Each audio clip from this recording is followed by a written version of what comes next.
यार प्यारे बच्चों, जैसे स्कूल लग नहीं रहे, हम वीडियो के माध्यम से ही सब कार्य कर रहे हैं।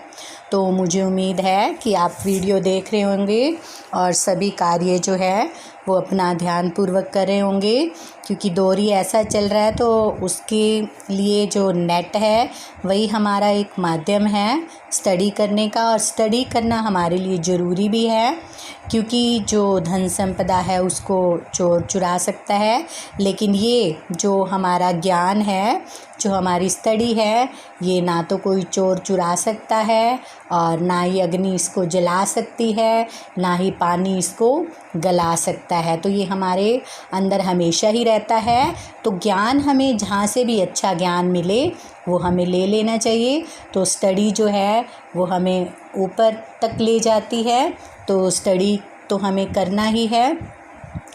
और जैसे मैंने आपको सरलाद करवाया, तो सरलाद किस लिए करवाया गया था? सूरदास के जो पद हैं उसमें आप जैसे पेपर में सरलाद नहीं पूछा जाता, लेकिन सरलाद जो है वो आपको पता होना चाहिए। क्यों पता होना चाहिए?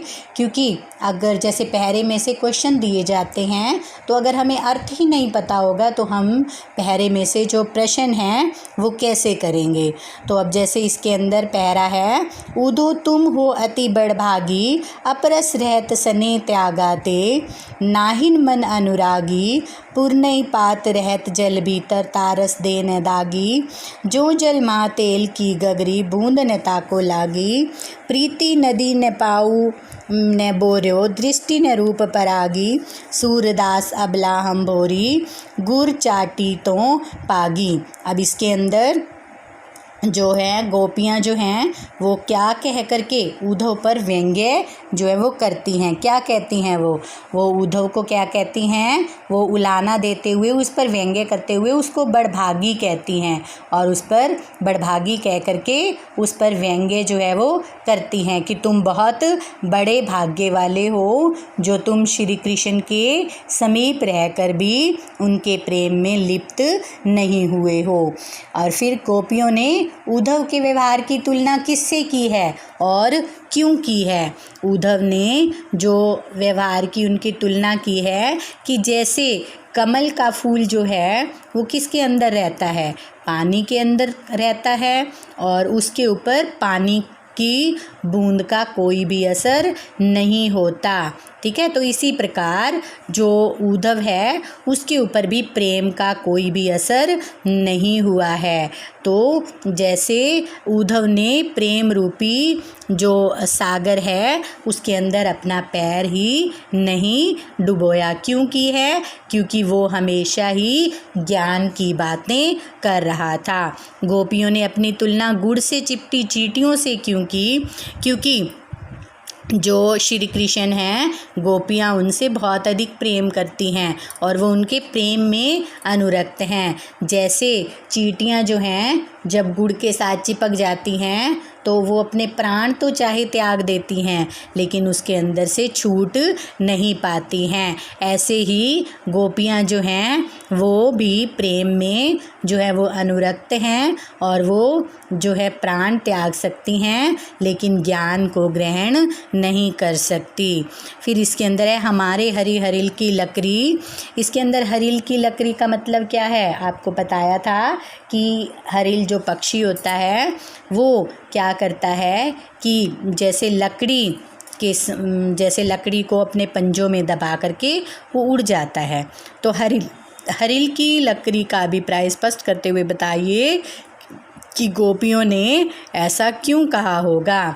जैसे एक पक्षी जब लकड़ी को पकड़ता है तो उसके सहारे से वो उड़ जाता है, वो उसको छोड़ना नहीं चाहता। तो इसी प्रकार गोपियाँ भी जो है उनको ज्ञान जो है वो कड़वा लगता है, वो प्रेम की भाषा को ही समझती हैं, वो उसको छोड़ना नहीं चाहती। वो प्रेम करती हैं श्री कृष्ण से एकनिष्ठ होकर के, और वो उसी की अभिव्यक्ति करती हैं और उसी में ही अनुरक्त रहना चाहती हैं। गोपियाँ योग को अपनाने के लिए क्यों तैयार नहीं हैं। जैसे हमने पढ़ा ही है इसके अंदर, जैसे वो क्या कहती हैं कि जैसे उनको सोते जागते वो हमेशा ही कृष्ण कृष्ण जो है वो रटती रहती हैं, और जो योग है, जो ज्ञान है, वो उनको कड़वी ककड़ी के समान लगता है, और वो ऐसा लगता है जैसे कोई बीमारी जो है वो ले आए हों, ऐसी बीमारी उद्धव ले आए हों जो उन्होंने कभी न तो सुनी हो और न ही कभी जो है देखी हो। गोपियाँ योग को किसके लिए उपयुक्त समझती हैं? गोपियाँ योग को उसके लिए उपयुक्त समझती हैं जिनका मन जो है वो भ्रमित होता रहता है, एक जगह जो है वो नहीं लगता। तो इसमें जो गोपियाँ हैं उनके लिए वो योग को उपयुक्त समझती हैं। फिर इसके बाद है, मन की मन ही माज रही, कहिए जाई कौन पेउदो, नाही परत कही, अवधि आधार आस आवन की, तन मन बिथा सही। अब इस जोग संदेश नि सुनी सुनी, बिरहिनी बिरह दही, चहती हुती गुहारी जिती ते, उतते धार बही, सूरदास अब धीर दरी, क्यों मर जादा न लही। इसके अंदर देखो क्या है कि किसके मन की बात मन के मन में ही रह गई, और क्यों? गोपियों के मन की बात जो है वो मन के अंदर ही रह गई, क्योंकि उन्होंने आस लगा रखी थी किसकी, कि श्री कृष्ण जो हैं वो आएंगे, और जो वो श्री कृष्ण जो हैं वो नहीं आए, तो इसलिए वो मन मसोर करके रह गई हैं। उनकी जो अभिलाषा थी वो उनके मन के अंदर ही रह गई है। तो इसी प्रकार नेक्स्ट पैरा है, तो जैसे इसमें दिया हुआ है, हरि हैं राजनीति पढ़ी आए, तो गोपियाँ किन्हें राजधर्म की याद दिलाना चाहती हैं और क्यों? और गोपियाँ जो है वो श्री कृष्ण को और उद्धव को राजधर्म की जो है वो याद दिलाना चाहती हैं। क्यों? क्योंकि वो तो प्रेम में लिप्त हैं, और वो राजधर्म जो है वो किसके लिए कहती हैं कि श्री कृष्ण ने अब राजनीति का जो है वो पाठ पढ़ लिया है, वो चतुर हो गए हैं, और वो श्री कृष्ण को उद्धव के माध्यम से श्री कृष्ण को ही राज धर्म दिलाने की बात जो है वो करती हैं। क्यों करती हैं?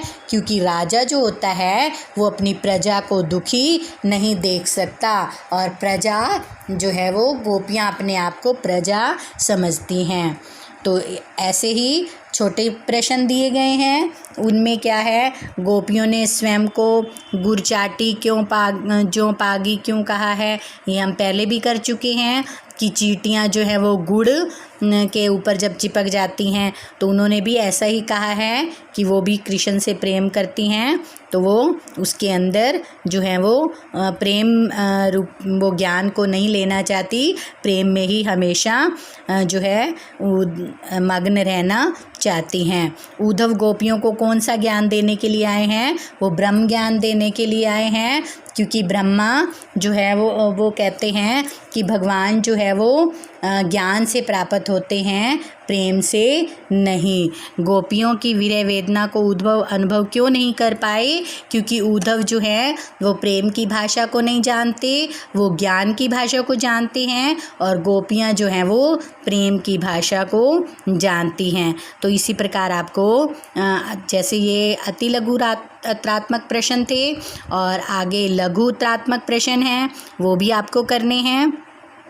जैसे ऐसे कौन सी बात थी जिसे गोपियों को अपने मन में दबाए रखने के लिए विवश होना पड़ा?